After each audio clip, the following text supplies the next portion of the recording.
What happens after the fast ends? Many believers prepare intensely for fasting, but very few prepare for after the fast.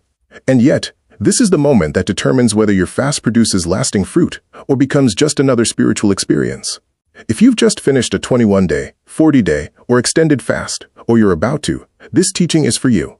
Today, we're talking about maintaining the fire, protecting spiritual momentum, and stewarding what God released during your fast. Stay with me till the end, because what you do after the fast may be more important than the fast itself. Don't forget to like, subscribe, and share this with someone coming out of a season of fasting.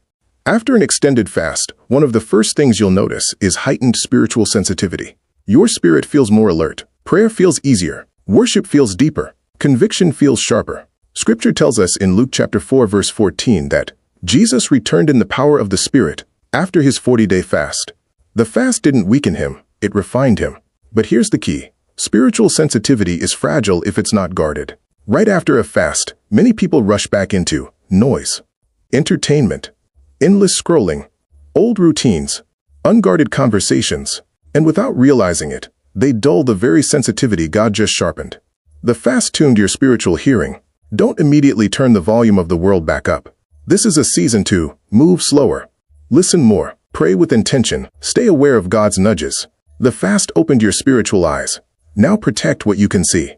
Another spiritual reality after fasting is testing. Breakthrough is often followed by battle. Notice the pattern in Jesus' life. After fasting 40 days, he was immediately tempted. The enemy did not come during the fast. He came after it. Why? Because the enemy doesn't fight what he thinks is weak. He attacks what has just become dangerous. If you've sensed resistance, temptation, confusion, or unexpected pressure after your fast, don't panic. It doesn't mean the fast failed. It means the fast worked. But victory must be stewarded. This is not the time to let your guard down spiritually. This is the time to stay rooted in the Word. Resist shortcuts. Reject compromise.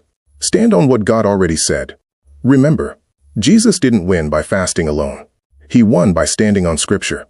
You're not just coming out of a fast. You're stepping into a new level of authority, and authority must be guarded. One of the biggest mistakes people make after fasting is treating discipline like a temporary tool instead of a lifestyle. Fasting opens doors, but discipline keeps them open. You don't need to continue fasting at the same intensity, but you do need to maintain the rhythms the fast introduced. Ask yourself, what prayer habits did I develop? What distractions did I release? What did God invite me into daily? This is the season 2. Maintain consistent prayer times. Stay anchored in Scripture. Protect silence and stillness. Live intentionally. Hunger for God doesn't end when food returns. In fact, spiritual hunger should increase. Your appetite may shift, but your desire must remain. Don't say, I finished the fast. Say, I'm continuing the walk, because fasting wasn't the destination. It was the doorway. Now let's talk about practical wisdom. First, write things down. Journal. What God revealed. What He corrected. What He promised. What He asked you to change. Memory fades, but written revelation endures. Second, adjust your lifestyle. If God exposed unhealthy patterns, now is the time to realign. If He highlighted priorities, restructure your time. If He called you deeper, respond intentionally. Third, share testimonies wisely. Testimony strengthens faith, not just yours, but others. Share what God did, but keep sacred things sacred. Let the fast reshape your walk, not just your schedule. If you've completed a long fast, I'd love to hear from you. Comment below, what changed spiritually during or after your fast? If this teaching blessed you, like this video, subscribe for more biblical teachings, turn on notifications, and share this with someone who's just ending a fast or preparing for one. Remember, the fire didn't end when the fast ended.